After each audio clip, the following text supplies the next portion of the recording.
Hi again, it's Andrew Shaw here, Shotzi.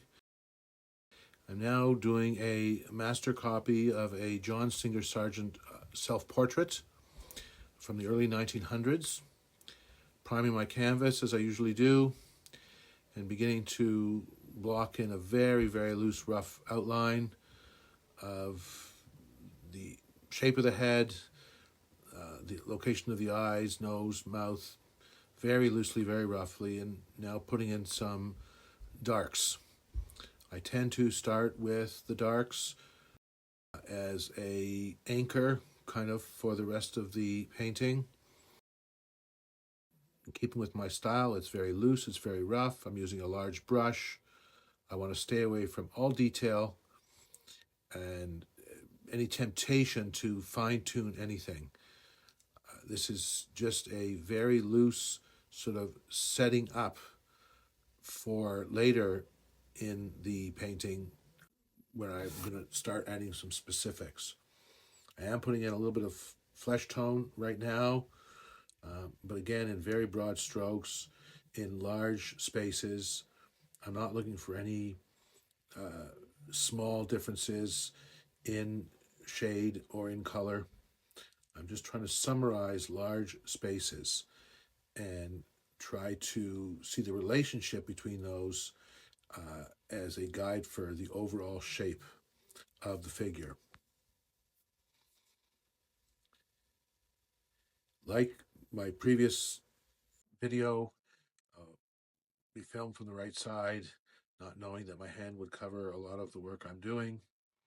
And as I said in the previous video, I decided to leave it. It is consistent with my philosophy that we can always learn. We're not going to get things right the first time. We can't expect it of ourselves. Here I'm putting in some background. I had determined that the hairline was too high, the head was too high, so I'm using the negative space of the background to define the top of the head, and then I'm repainting his cap that he is wearing on top. And going all around the head, I cut a little bit off there of the figure's right cheek. Now I'm back to the hair, trying to stay loose, stay large. I'm using kind of a more mid-sized brush right now. Very little color, very little detail. Continuing to fine-tune where I think things go. I'm also trying to pay attention to all parts of the painting, including his shirt and jacket, his cap, beard, his face.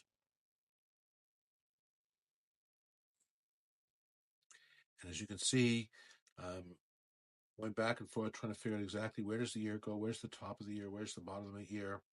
I might try to line it up with his eye or nose and use the relationships between these different landmarks of the face as a guide to see how do things line up vertically, how do things line up horizontally. It just helps me find the most accurate location. But as I've said before, I'm not expecting myself to get the exact location. I just want to have a rough idea of where it goes. As I said before, I'm not really painting the nose right now or painting the cheek or this darker value or lighter value. I'm trying to identify its location and its relationship to what's around it. That's such a hugely important piece, the relationship between different parts. Value, which is dark and light, is relative. And I'm interested in what's darker, what's darkest, what's lightest, what's all the different levels of dark and light relative to each other. The whole painting could be darker, the whole painting could be lighter. As long as the relationships are accurate, it will look like the figure. You can imagine this person in a darkened room. The features, the structure of their face would still be identical. Although overall, the dark values would be darkest, and the light values would even be somewhat dark. If this person was in bright sunlight, again, the relationship, the structure and features of the face would be identical, but overall, the values would be lighter. can see here I'm doing a little bit of fine tuning. Face. Under the figure's right eye is what's often called Rembrandt's triangle. A lot of Rembrandt's portraits, the lighting was set up in such a way that it would leave this small little triangular light spot on the cheekbone that opposites the lighter side of the face. But clearly the lighting here is on the figure's left side or the painting's right side, but a little bit of that light creeps over the nose and catches that cheek.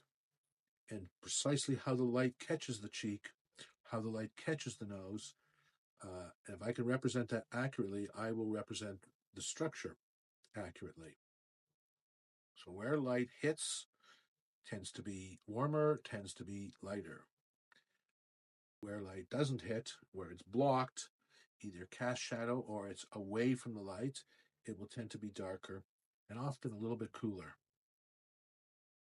Again, a little bit more fine tuning. This eye, you can see I've done some work right now. I'm doing some work on his right eye, but knowing I'm still using a larger brush than I would normally use for the final touch, just to kind of get some idea. I'm not touching his left eye. I'll get to that soon. Once I get that right eye down a little bit better, I tend to stay away from it. Although there I go back a little bit, breaking my own rule. Now getting a little bit of his nose. I'm not worried about his other eye, his ear, or anything. I know that I will get to that. Here right now, I'm getting to that eye using a fairly small, but not fine detail brush yet. Just trying to get a sense of that other eye. I'm comparing it to his ear. I'm comparing it to his right eye, and just trying to get it in there. If you look at the overall value, you see that my darks are quite dark and the lights are quite light. I like to try to have a wide range from light to dark. Think of it like from 1 to 10, 1 being very, very light, 10 being very, very dark. I don't want to have 5 to 6, a narrow range, because there's very little wiggle room between those two. When I have a nice wide range from light to dark, I can have a lot of levels of mid-range and mid-tones, and that will tend to help me mimic reality more. All right, that's the end of this first installment of this master copy of John Singer Sargent, and I welcome you to view my next one. Thank you.